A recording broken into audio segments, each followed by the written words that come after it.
Maraming mga tao ang nagsasabi na di sila nakapagsisimba dahil sila'y palaging busy kahit linggo. Marami silang ginagawa. Siyempre, yun ay excuse na lamang.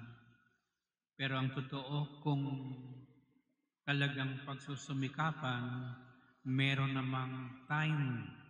Pwede namang sa Sabado ng hapon, o early morning ng Sunday, o late evening kung may mga gagawin ka sa mga araw ng Sabado at Linggo. At ito ang issue ngayon mga kapatid sa mabuting balita dahil itong magkapatid na Maria at Marta ay magkaiba ang kanilang pananaw sa presensya ni Jesus. Yung isa, si Marta, gusto niyang paglingkuran ang Panginoon sa paraan na alam niya ang pagbibigay ng makakain, maiinom, kumbaga para sa kanyang pisikal na pangangailangan. Pero ito namang si Maria ay nakontento na lamang siya na maupo sa paanan ni Jesus upang makinig sa kanyang mga sinasabi at mga tinuturo. Siyempre, nakaka-offend naman sa parte ni Jesus na lalo na nang sabihin ni Marta na sabihin niyo nga po sa kapatid kong yan at tulungan naman ako, di na ako magkanda o gaga dito sa aking ginagawang preparasyon para sa inyo.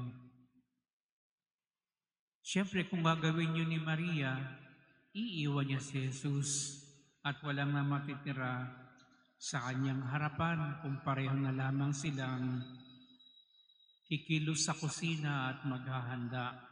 Nakaka-offend naman yon sa kanilang bisita kung wala nang kaharap si Jesus.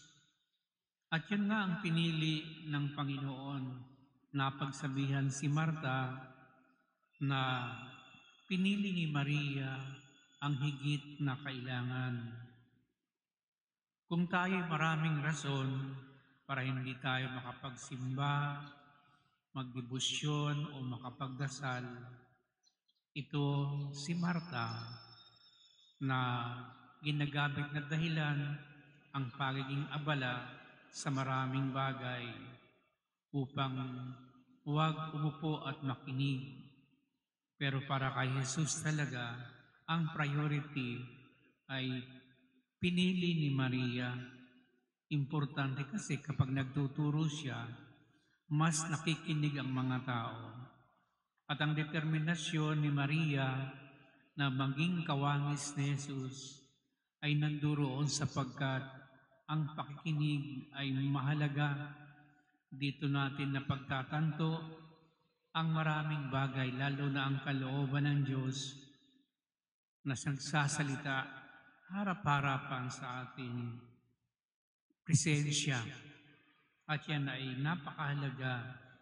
Ngayon, ang sinasabing maliwanag ng Ebanghelyo ay nasan ba talaga ang iyong priority? Palagi ka bang gumagawa ng mga excuses para sabihin mo na wala kang time, masyado kang busy para gawin at ma-involve sa mga bagay na may kinalaman sa pananampalataya at sa simbahan? Ito ang malaking question ng Panginoon dahil para sa Kanya, importante sa ating mga tao ay unay nakikinig dahil ano naman talaga ang ating maibabahagi ukol kay Kristo kung wala naman talaga tayong napakinggan. Dahil ang pakikinig talaga ay siyang simula ng pag-unlad sa pananampalataya. Walang tao na lumalago sa pananampalataya malibang siya'y nakinig, napakinggan niya ang tinig at kalooban ng Diyos na nangungusap sa Kanya, hindi na pisikal kundi sa Espiritu at sa karanasan na ating mga pinagdadaanan sa araw-araw. Kung hindi rin tayo marunong mag-reflect, tumigil, at alamin kung ano na yung nangyayari sa ating buhay, baka di natin mapakinggan si Jesus na malakas na nagsasalita sa atin sa mga karanasan at mga pangyayari natin sa buhay natin sa araw-araw.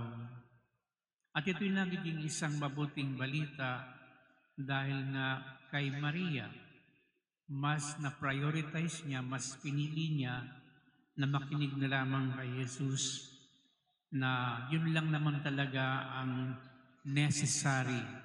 Yung ginagawa ni Maria o ni Marta, bagamat mabuti na tayo ay marunong maging hospitable sa kapwa-tao, importanteng hospitality ay tanggapin natin ang mensahe, lalo na nung Panginoon na siyang nagsadya mismo sa bahay ni Marta at Maria upang kausapin sila at mapangaralan, makamabahagi na ng mabuting balita.